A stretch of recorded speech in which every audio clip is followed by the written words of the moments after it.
예수의 이중치유 그 깊은 이유라는 제목으로 함께 우리 예수께서 사람을 치유하셨을 때의 사역에 대해 한 사례를 그 의미를 살펴보도록 하겠습니다. 먼저 본문 마가복음 8장 22절로 26절 아주 짧은 성경절인데요. 아주 특이한 경우입니다. 성경에 한 번밖에 안 나오는 대단히 특이한 경우이기 때문에 제가 천천히 읽어보겠습니다. 벳세다의 이름에 사람들이 맹인 한 사람을 데리고 예수께 나와 손 대시기를 구하거늘 예수께서 맹인의 손을 붙잡으시고 마을 밖으로 데리고 나가사 눈에 침을 뱉으시며 그에게 안수하시고 무엇이 보이느냐 물으시니 쳐다보며 이르되 사람들이 보이나이다. 나무 같은 것들이 걸어가는 것을 보나이다 하거늘 이에 그 눈에 다시 안수하심에 그가 주목하여 보더니 나아서 모든 것을 밝히 보는지라. 예수께서 그 사람을 집으로 보내시며 이르시되 마을에는 들어가지 말라 하시니라. 뭐가 이상합니까? 짧은 본문을 읽고 나니 성경에서 대단히 특이한 경우거든요.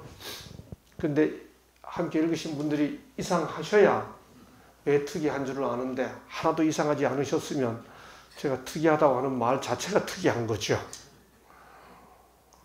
네. 뭐가 이상하나요? 뭐 이상하셔야 정상입니다. 네. 눈에 침 뱉은 거 이상하죠. 또요. 마을에 들어가지 말라. 예, 또요. 치우고 한 번에 덜 돼서 한 번 더 했어. 예. 왜 처음부터 확실하게 안 고쳐주시고 한 번 고쳐주시고 또 한 번 고쳐주세요. 또. 네? 어떻게? 데리고 가셨다. 네. 또요. 이제 거의 다 나왔습니다만 한 두세 개 더 남았어요. 다 이상합니다. 이 본문은. 나무 같은, 이게 잘 안 보이니까 이제 사람은 걸어 다니는데 나무같이 보였다. 이제 그런 뜻이겠죠? 또.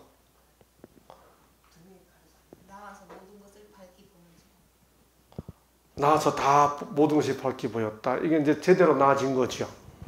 1단계, 2단계를 거쳐서. 요건 잘 안 보이시나요? 아주 이상한 게 제일 앞부분에 나와 있는데. 예?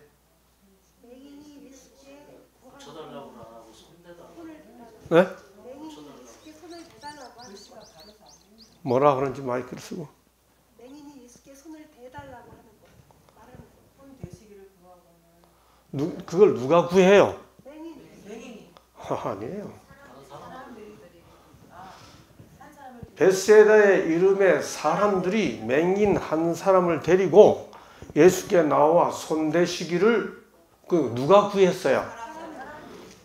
예, 여기서 정말 이상하기 시작하는 것은 환자가 고쳐달라는 말을 안 해요. 그래서 이 본문에 담겨있는 수많은 이상한 사연들을 한번 모아보면 첫 번째, 왜 데리고 온 사람이 구할까? 다시 말해 환자는 왜 침묵하고 있을까? 보기를 원하나이다. 낫기를 원하나이다. 환자가 말하지 않아요. 데리고 온 사람들이 말하죠. 왜? 손대달라고만 말할까? 왜 예수께서는 마을 밖으로 맹인을 데리고 나가셨을까? 그렇죠? 그 자리에서 고쳐주시면 되는데 왜 더러운 침을 바르셨을까? 눈 보고 싶다, 보고 싶다, 이렇게 데리고 왔는데 눈에다가 침을 뱉어서 발랐어. 왜 처음에는 불완전한 치유를 하셨을까? 다시 말해, 뭐 사람들이 걸어 다니는데 나무 같아. 사람이 사람으로 보이지 않는 거죠. 그 다음, 왜 다시 하셔서 온전하게 치유하셨을까? 마지막으로, 왜 마을에 들어가지 말라 하셨을까? 다 이상해요. 한 장면 한 장면이 압축해서 이야기하면 성경에서 침 바른 경우는 여기 말고 또 있습니다. 그런데 여기에만 있는 경우는 제가 오늘 전체 제목을 이중치유 이렇게 했잖아요. 성경 전권에서 예수께서 사람의 소망하는 것을 고쳐주시는데 한 번에 안 고치시고 두 번에 걸쳐 고쳐주시는 딱 한 번의 경우입니다. 왜 그렇게 하였을까요? 굉장히 깊은 의미가 있거든요. 이걸 저 텍스트의 하나의 기록으로만 생각하지 말고 지금 실제로 현장에서 일어나고 있는 사건이라고 생각하고 이 사건의 의미를 한번 찾아가 보시죠. 벳세다의 이름에 사람들이 맹인 한 사람을 데리고 예수께 나와 손 대시기를 구하거늘. 여기 성경에 본문에 이름에 데리고 구하거늘 세 개의 동사가 나오는데 이 세 개의 동사가 다 현재형입니다.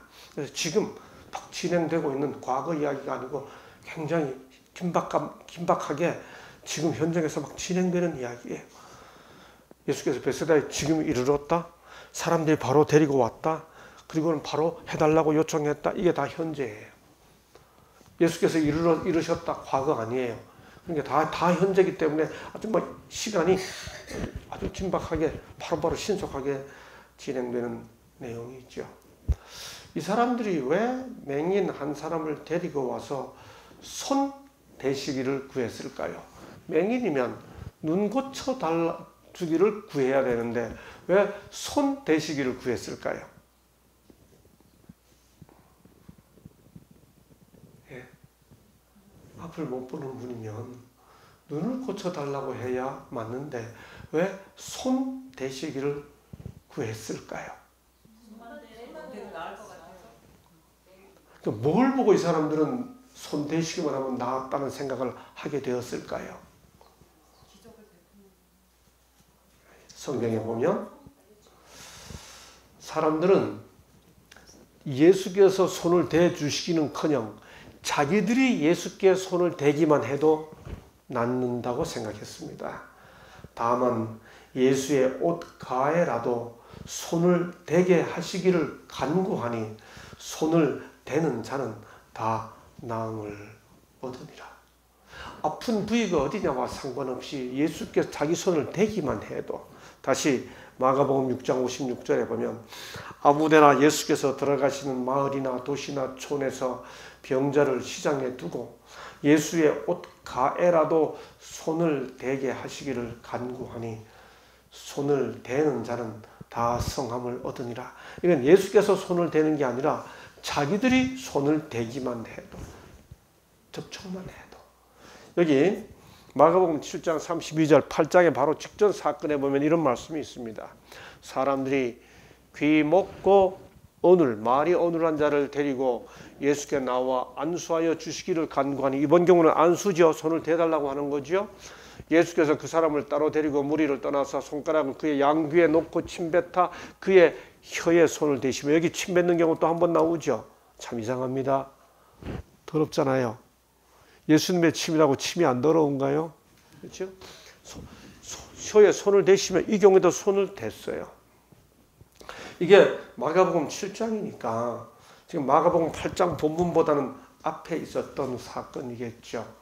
그러니 사람들이 맹인 한 사람을 데리고 예수께 나왔다는 사실은 이 사람들이 본 겁니다. 뭔가 봤어요. 보고 예수께 나가면 뭐가 문제 해결된다는 사실을 알고 데리고 와서 그 다음에 자기들이 본 대로 손 대시기를 구한 겁니다. 그러니까 이 사람들은 지금 무슨 생각을 하고 있어요? 예수께서 자기들의 문제를 해결해 준다는 것 알고 있었고, 그 다음에 해결해 주는 방식마저도 알고 있었죠. 어떤 의미에서 이 사람들은 문제 해결과 해결 방식을 자기들이 다 결정해 가지고 왔습니다. 그래서 그냥 눈 보게 해 주세요 이렇게 하지 않고 뭐라고 얘기해요? 손 대 주세요 하고 치유 방법까지 자기들 방식으로 결정해서 요구하고 있는 거지요. 환자들은 낫는 방식도 누구보다 많이 연구합니다. 자기들 나름대로 그래서 다 이렇게 하면 낫는다고 생각해요. 이 사람들도 자기 친구를 도와주고 싶은 마음이 간절했는데 나름대로 본 게 있었어. 들은 게 있었어. 이렇게 하면 낫는다 생각하고 와서 아예 예수께 그렇게 해 주시기를 요구하십니다. 한 사람을 데리고 예수께 나와. 여하튼 이 사람들은 아픈 사람, 힘든 사람, 괴로운 사람을 도와주고 싶은 마음이 있었습니다. 자기들이 어떻게 하지는 못하지만 그분을 만나면 해결이 된다는 사실은 알고 믿음을 갖고 소중한 사람을 데리고 예수께 온 거지요. 예, 우리에게는 그런 사람이 참 필요합니다. 나는 어떻게 하지 못할지라도 그리 가면 인생의 문제가 해결된다고 생각하는 한 분을 만나서 그분에게로 누군가를 데려가 줄 사람, 내가 혹 그렇게 못할 때 나를 데려가 줄 사람, 그런 사람이 필요한 거죠. 이 사람들은 그런 사람이었습니다. 이렇게 예수께 나와 사람들이 본인이 아니고 데리고 온 사람들이 요청을 하자 그 다음 이상합니다. 예수께서 맹인의 손을 붙잡으시고 마을 밖으로 데리고 나가사 고쳐달라고 그러는데 왜 데리고 나가시는 거예요? 데리고 온 사람과 이 맹인을 왜 분리하시는 거예요? 왜 그랬을까요?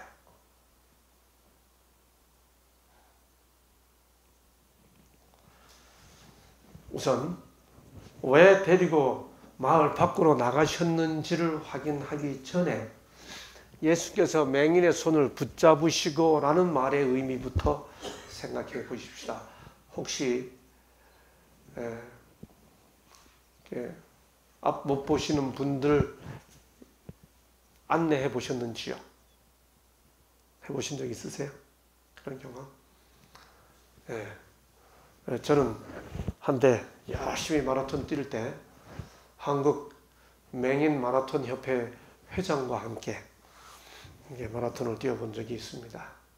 제가 대학 총장을 하고 있던 시절에 제가 열심히 마라톤 이렇게 하니까 뭐 이렇게 언론에서 관심을 좀 보였고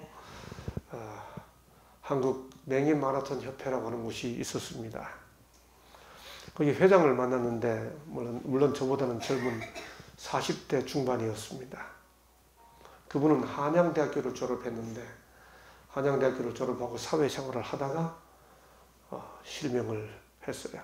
선천적 실명자도 아니고 후천적 실명자, 그것도 대학까지 졸업하고 사회생활을 하다가 실명을 했기 때문에 굉장한 인생의 어려움과 좌절을 겪었겠죠. 그런 그분이 어떻게 극복해 나가다가 마라톤을 하기 시작하면서 힘을 얻기 시작했어요. 근데 이 맹인 마라토너는 어떻게 뛰어야 하는가 하면 반드시 팔 여기를 짚고 이렇게 끈을 같이 매고 팔을 잡고 뛰게 합니다. 그런데 이 맹인 마라토너 이게 가이드맨은 같이 뛰어주는 사람은 뭘 해야 하는가 하면 발밑에 모든 상황, 도로 상황을 입으로 안내해 줘야 합니다. 발이 밑이 꺼졌는지 앞에 우측으로 좌측으로 가는 건 방향 제시는 물론이고 높낮이 안내도 다 해드려야 합니다. 해보시면 그래요. 여러분 여기서 예수께서 사람들의 요청을 받으신 다음에 맹인의 손을 붙잡으시고 할 때 이 붙잡으셨다는 말이 그저 악수한 게 아니에요. 손잡다가 놓은 게 아니에요. 맹인을 안내하여 손을 잡고 밖으로 데리고 나가기까지 하시려면 아예 손을 잡고 수많은 대화 안내를 해야만 맹인을 데리고 갈 수 있습니다. 실제로 우리가 이게 인터넷에 보면 맹인 안내 단계가 다 나와 있어요. 맨 처음 만났을 때 신호등 앞에 그냥 말하면 신호등이 있습니다, 꺼졌습니다, 켰습니다, 턱이 있습니다, 없습니다, 다 일일이 말해줘야 돼요.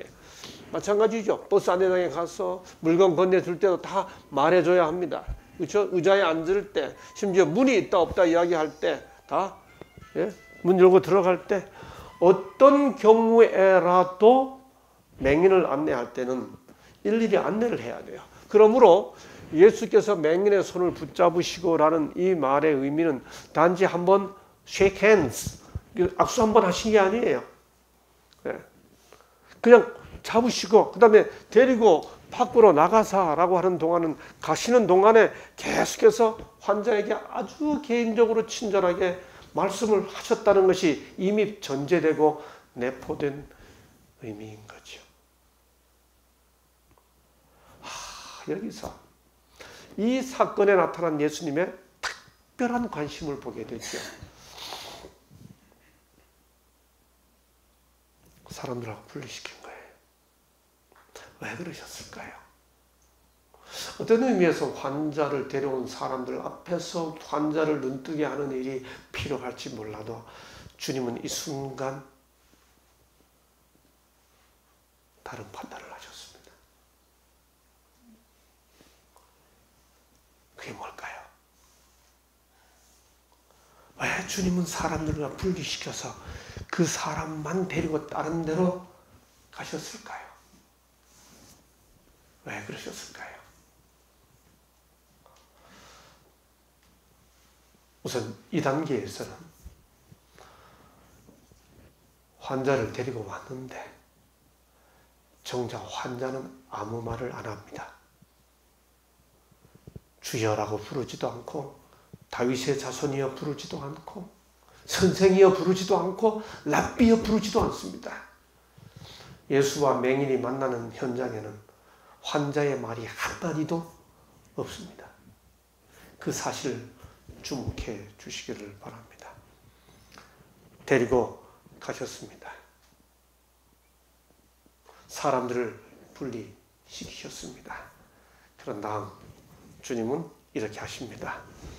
눈에 침을 뱉으시며 그에게 안수하시고, 성경에 보면 이렇게 아까도 보신 것처럼 침을 뱉는 경우, 에바다 하는 경우도 이렇게 침을 뱉는 경우들이 있고, 귀를 열어주신 경우도 이렇게 침을 뱉는 경우들이 있어요. 어떤 분들은 이 침이 가지고 있는 치유 효과, 뭐 이래가지고 제가 참 듣기 거북해요, 그럴 때.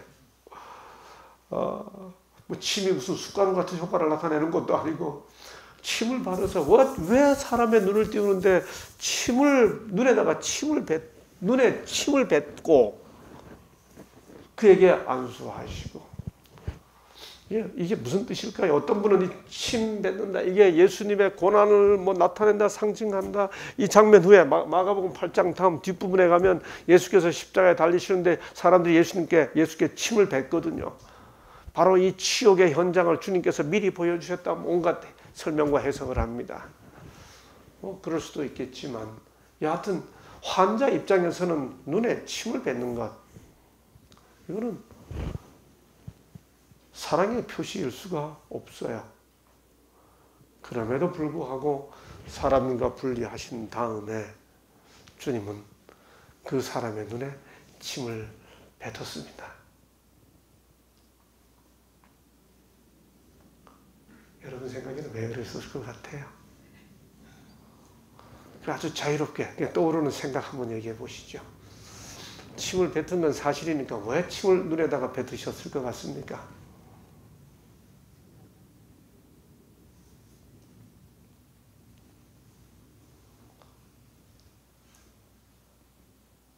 아무도 말씀하실 분 안 계세요? 너무 어렵죠?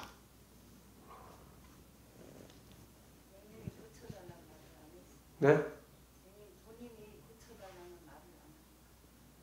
본인이 고쳐달라는 말 안 했으니까 예의 괘씸한 놈은 그렇게 침 뱉었습니까?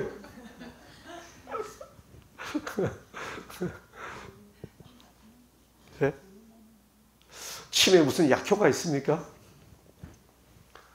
참 이상하지요? 사랑하는 사람들끼리 입을 맞추고 그렇게 살아가면서도 일단 뱉어놓고 난 침은 절대로 핫을 수 없는 게 사람의 정서지요. 그렇죠? 근데 왜 침을 뱉으셨어요?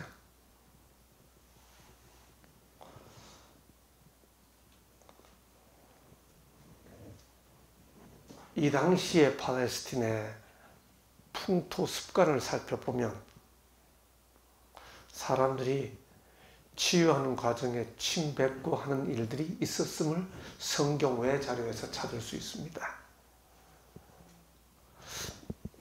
이거는 굉장히 의미가 깊어요. 무슨 뜻인가 하면 다니엘서를 보면 하나님께서 느부갓네살 왕에게 세계 역사를 보여주시는데 그 세계 역사를 보여줄 때 신상으로 보여줍니다. 어떻게 우상을 가지고 보여주시나요? 하나님의 뜻을 우상을 통해 보여주시나요? 무슨 뜻인가 하면 심지어 하나님의 뜻마저도 그 사람이 아주 익숙한 것 가지고 보여주시는 거죠. 눈높이 하시는 거예요. 그냥 치유하실 수 있으신데 주님은 이 사람에게 내가 내 침까지 뱉었다. 왜 그 당시 사람들은 침 발라가지고 고치고 무슨 이런 것이 습관적으로 우리 어릴 때 할머니들 손자들 밥 못 먹는다고 입에 넣어가지고 다 씹어가지고 수저 위에 뱉어가지고 먹이셨잖아요. 지금 생각해보면 담배 피우던 그 입으로 다시 입 씹어가지고 그걸 다 침 섞어가지고 손자 손녀의 입에 다시 넣어 두셨잖아요. 그렇죠? 내 손이 약손이라고 만지셨잖아요. 손에 무슨 힘이 있나요? 그 손에 무슨 약효가 있다고 과학적으로 분석해낼 수 있나요? 그렇게 믿는 그 당시 습관이 있었죠. 주님은 당신이 그렇게 한다는 사실을 그 당시 사람의 이해대로 그렇게 하셨어요. 그런 다음에 그걸로 끝내지 않으시고 안수까지 하셨습니다. 이게 첫 번째 치유예요. 어떻게 됐냐? 뭐 보이니? 하고 물었습니다. 그랬더니 이 사람이 대답하죠. 사람들이 보이나이다. 이렇게 했으면 그냥 끝. That's it. 그걸로 스토리가 끝날 뻔했어요. 보이는데 그 다음 뭐라고 그러나요? 나무 같은 것들이 걸어가는 것을 봅니다. 뭐가 보이긴 보이는데 예수님의 12제자들은 따라갔으니까 사람들이 왔다 갔다 하니까 뭐가 보이긴 보이는데 사람 같은데 사람이 사람처럼 안 보이고 나무처럼 보입니다. 사람이 사람으로 안 보이고 나무처럼 보입니다. 학원을 다시 보세요. 이에 그 눈에 다시 안수하심에 그가 주목하여 보더니 나와서 모든 것을 밝히 보는지라 했습니다. 여러분, 예수께서 첫 번째 치유를 뭐가 부족해가지고 실패하신 거예요? 그래서 두 번째 다시 하신 겁니까? 이게 성경에 기록되어 있는 예수님의 이중치유의 유일한 경우예요. 도대체 왜 처음은 이렇게 하셨고 왜 두 번째는 이렇게 하셨을까요?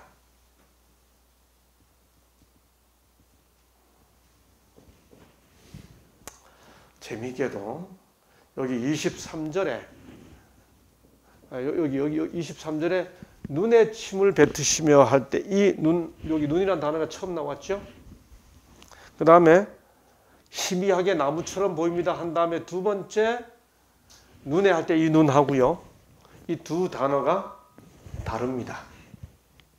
한국말로는 눈이라는 단어가 똑같은데 헬라어 원어로는 눈이 달라요. 그래서 23절에 눈에 침을 뱉으시고 안수하시며 할 때는 헬라어 단어로 그 단어가 우리말로는 다 눈이에요. 다 한자로도 다 아니고 영어로 다 eyes 하고 번역됐습니다. 번역은 아무 차이가 없어요. 언어와 상관없이. 근데 헬라어 원어는 23절에 보면 눈에 침을 뱉으시고 할 때 그 눈은 엄마라는 단어고 사람이 뭐 걸어 다니는데 나무같이 보입니다 한 다음에 다시 눈을 치유하실 때 그 눈이란 단어는 옵살모스라는 단어입니다. 여기서 이 이 안과 의사 ophthalmologist라고 하는 안과 의사라는 단어가 바로 이 헬라어 단어를 그대로 옮긴 거예요. 그러면 이 엄마라는 눈하고 ophthalmos라는 눈하고는 어떻게 다른가? 다릅니다. 공통되는 부분도 있지만 다른 부분도 있어요. 엄마라는 단어도 눈이고 ophthalmos도 눈인데 ophthalmos라는 단어는 또 하나의 의미가 있습니다. 어떤 의미가 있는가 하면 이게 단지 몸의 눈뿐만 아니고 마음의 눈까지를 의미합니다. 주님이 왜 이 사람에게만 이중사역 하셨을까요? 왜 이 사람에게만 2번에 걸쳐 치유를 행하셨을까요? 이 본문을 시작하면서 환자가 아무 소리 하지 않는다는 말을 제가 여러 번 강조했습니다. 예, 환자는 아무 소리 안 합니다. 침묵합니다. 무슨 뜻일까요? 환자는 믿지 않았습니다. 환자는 예수가 다윗의 자손이라는 사실도 메시아라는 사실도 심지어 랍비라고 부르고 싶지도 않았습니다. 단지 그 주위 사람들이 예수라는 분을 만나면 이 환자가 나을 수 있다는 사실을 알고 데리고 왔을 뿐입니다. 그렇기 때문에 환자는 와서 반신반의 정도가 아니고 전의하면서 누가 구침을 받아 하면서 왔던 거죠. 아무 소리 안 했던 겁니다.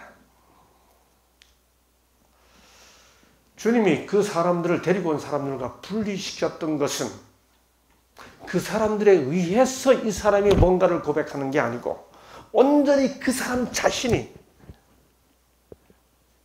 예수와 개인적인 만남, 그 예수가 누구인지를 알게 하기 위해 그 데려온 사람들과 분리시키셨습니다. 어떤 사연으로 하나님 앞에 나오게 됐는지, 누가 데리고 왔는지 상관없이 누구라도 우리 모두는 결국은 나를 데리고 혼자 가시는 그분 앞에 서게 되는 것이죠. 예, 주님은 단계적인 이중 치유를 통해 이 환자의 눈을 뜨게 하는 것일로 끝내지 않고 마음의 눈을 뜨게 하고 싶었습니다. 이 사실은 누가복음 8장, 마가복음 8장 22절이 시작되는 이 사건 바로 직전에 무슨 사건이 있었는지를 보면 더욱 선명합니다. 오늘 제가 22절부터 읽었습니다. 이 사건은 22절부터 기록되어 있죠. 그런데 바로 직전인 21절까지 무슨 사건이 있었는가 여기 보시죠. 예수께서 경고하여 이르시되 삼가 바리새인들의 누룩과 헤롯의 누룩을 주의해라. 이 누룩을 한번 번지면 쫙 번져가지고 빵이 되잖아요. 이 죄가 그렇게 번진다. 아주 교만하고 위선하고 이런 게 번진다. 제자들이 속어 수군거리기를 이는 우리에게 떡이 없음이로다.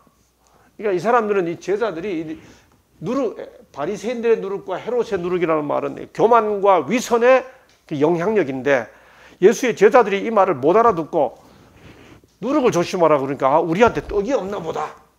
떡이 없으니까 떡 만들라는 소리구나. 그런데 이 바리새인들의 누룩 쓰지 말고 헤롯의 누룩 쓰지 말라는 소리구나. 이렇게 알아들은 거예요. 있는 그대로 문자적으로. 예수께서 아시고 이르시되 너희가 어찌 떡이 없음으로 수군거리느냐. 아직도 알지 못하며 깨닫지 못하느냐. 너희 마음이 둔하냐. 너희가 눈이 있어도 보지 못하며 귀가 있어도 듣지 못하느냐. 왜 이렇게 말을 못 알아듣니? 그 말 하신 거죠, 주님이. 또 기억하지 못하느냐. 내가 떡 5개를 5,000명에게 떼어줄 때 조각 몇 바구니를 거두었더냐. 이르되 12이니이다. 또 7개를 4,000명에게 떼어줄 때 조각 몇 강주를 거두었더냐. 이르되 7이니이다. 이르시되 아직도 깨닫지 못하느냐. 깨닫지 못하는 눈에 대한 언급을 하시고 난 직후에 사람들이 안 못 보는 사람을 데리고 오자 이렇게 하신 거예요.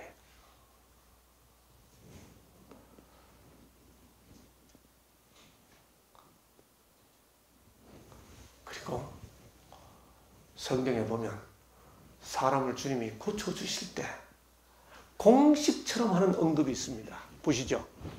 소경 바디메오 예수께서 이르시되 가라 내 믿음이 너를 구원했다. 향유 부은 여인에게 예수께서 이르시되 내 믿음이 너를 구원했다. 12의 혈루증 앓던 여인에게 따라 내 믿음이 너를 구원했다. 돌아온 문둥병자에게 내 믿음이 너를 구원했다. 여리고 소경에게 내 믿음이 너를 구원했다. 여러분, 그런데 여기 이 벳세다의 맹인은 믿음이 없었습니다. 그저 병만 낫고 싶었습니다. 아픈 문제만 해결하고 싶었습니다. 예수를 향한 아무런 믿음의 고백이 없었습니다. 그 상황을 정확히 내다보신 주님이 단지 이 사람의 눈만 띄워주는 것으로 문제를 해결하려고 하는 것이 아니라 그 사람이 못 보던 것을 보게 하기 위해 주변 사람들과 분리시키고 개인적으로 데려가셨던 거죠. 다시 말해 이 사람의 마음속에 믿음의 눈을 회복시켜 주시려고 한 것입니다.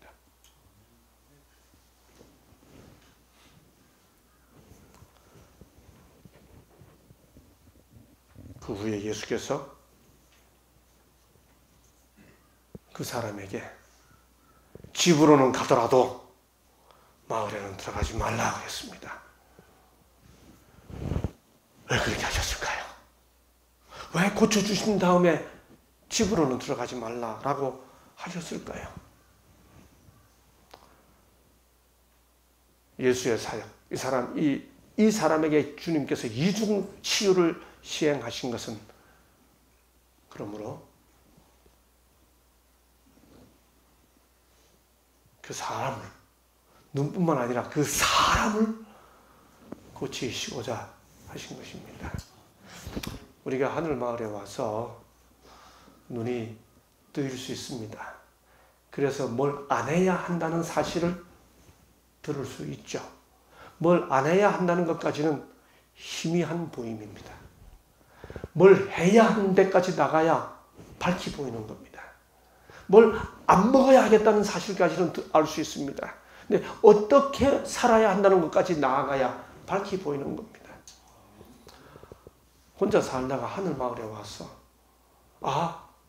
내가 그저 내 능력으로 내 힘으로 살아가는 것이 아니고 다 인간의 생명 자체가 은혜의 선물이구나 하는 사실을 느끼게 될 때 1단계 치유를 받은 거죠. 그런데 거기서 멈추지 않고 이게 내게 은혜로 주어진 것이구나 하는 사실을 깨달은 다음에 그것이 은혜의 원천이신 하나님께로 나아가기 위한 더 밝은 치유가, 마음의 치유가 우리에게 이루어져야 하는 거죠. 예수께서 왜 마을로 들어가지 말라 하셨을까요? 이유는 마을에 들어가면 그 사람들이 가지고 있던 잘못된 메시아관이 있었기 때문입니다. 이 사실은 여리고성의 바디메오하고 비교해보면 모든 게 다 선명해집니다. 유명한 이야기입니다. 여리고에 갔을 때 바디메오라는 사람이 있었습니다. 이 바디메오라는 사람은 예수께서 지나가니까 예수시라 하는 말을 듣고 소리 질러 가로되 뭐라고 부르셨습니까? 다윗의 자손 예수여 나를 불쌍히 여기소서. 신앙 고백을 합니다. 믿음이 있었던 거죠, 본인이. 많은 사람이 꾸짖어 조용히 해. 그 말을 듣고 더 크게 소리질러 다윗의 자손이여 나를 불쌍히 여기소서 합니다. 예수께서 머물러서 저를 이리 오라고 하자 저희가 그 소경을 부르며 이르되 안심하라 일어나라 너를 부르신다 하며 소경이 겉옷을 내어버리고, 여러분 거지 소경에게 겉옷은 전 재산입니다. 겉옷을 내어버리고 뛰어 일어나 예수께 나오고는 자기가 눈먼 것도 잃어버리고 얼마나 예수를 간절히 기다렸는지 그 개인이 가지고 있던 믿음의 상태를 그대로 보여주죠. 예수께서 일러 가라사대 내게 무엇을 하여 주시기를 원하느냐 묻습니다. 소경이 가로되 선생님이여 보기를 원하나이다 하자 예수께서 내 믿음이 너를 구원했다. 바디메오의 경우는 이미 믿음을 가지고 있었습니다. 그런데 여기 벳세다의 소경은 예수를 잃어버리고 있었습니다. 예수를 모르고 있었습니다. 그래서 주님은 사람들과 분리시키고 개인적으로 손을 꼭 잡으시고 데리고 가신 다음에 많은 이야기를 속삭여 주시면서 단계를 거쳐 치유해 주셨던 거죠. 여러분들이 여러 사연을 거쳐 이곳에 오신 다음에 홀로 나오십니다. 조용히 영수로 장수로로 산책하실 때, 때로는 옆에 방문들과 때로는 혼자서 산책하실 때 거기 주님이 손을 꼭 잡으시고 함께 산책하신다는 사실을 느끼셨으면 좋겠습니다. 그런 과정을 통해 조금씩 눈이 뜨기 시작하는데 앞으로 어떻게 살아야 하지? 사람이 보이긴 보이는데 나무 같은 사람들이 보입니다. 희미합니다. 그때 주님이 여러분의 마음마저 함께 치유하셔서 밝히 보여.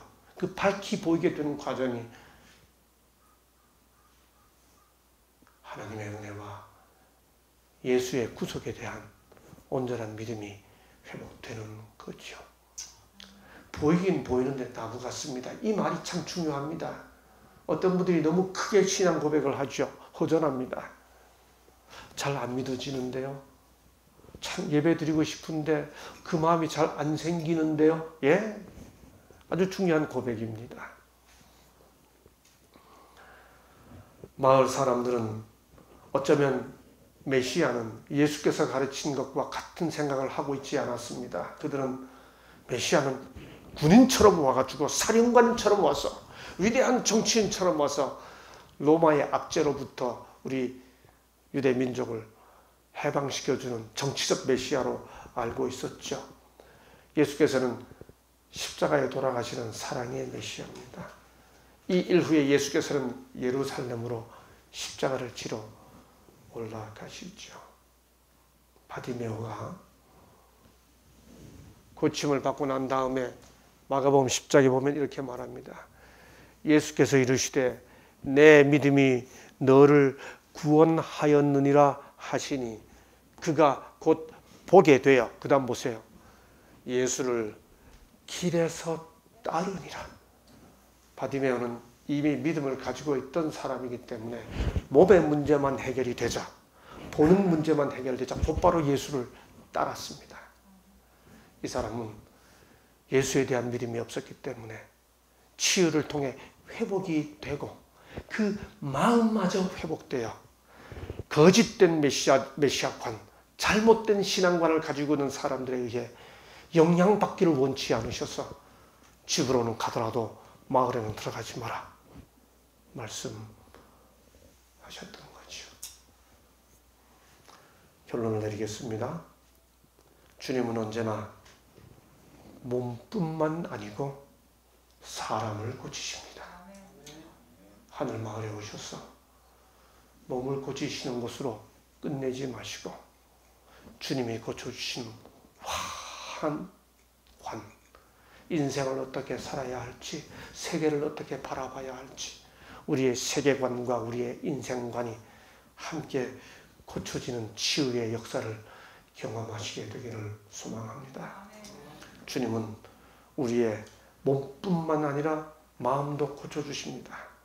믿음의 세계가 흐릿하게 보이는 것을 넘어 밝게 보이는 그런 삶, 함께 살아가시는 경험, 하늘 마을에서 꼭 이루시게 되기를 간절히 소망하면서 말씀 마치겠습니다.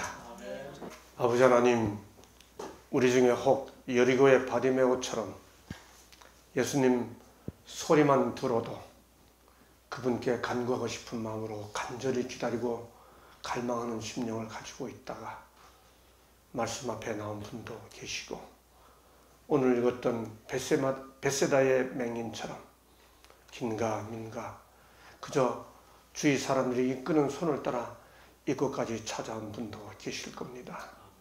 주여, 어떤 경우든 주님은 그 필요를 채워주시고 뿐만 아니라 사람까지 고쳐주시는 분이심을 확인했습니다. 주여, 바디메오 같은 갈망을 가진 분들에게 내가 보기를 원하느냐 물으시는 주님, 벳세다의 맹인 같은 사람 데려온 사람들과 분리시켜 조용히 데려가서 그 개인의 마음속에 믿음을 회복시켜 주시는 주님, 주여, 어떤 역사이든 어떤 처지에 있든 여기 찾아온 모든 분들에게 주님께서 치유의 사역, 고침의 은사 베풀어 주시옵소서. 그래서 몸뿐만 아니라 마음까지 사람마저 함께 온전히 고쳐져서 무엇이 인생에서 정말 소중한지, 가장 의미 있는 것이 무엇인지 바르게 볼 수 있는 밝은 눈으로 인생 살아갈 수 있도록, 건강한 몸과 마음으로 이곳 내려갈 수 있도록 주의 은혜가 이분들과 함께해 주옵소서. 감사하며 예수님 이름으로 간절히 기도합니다. 아멘.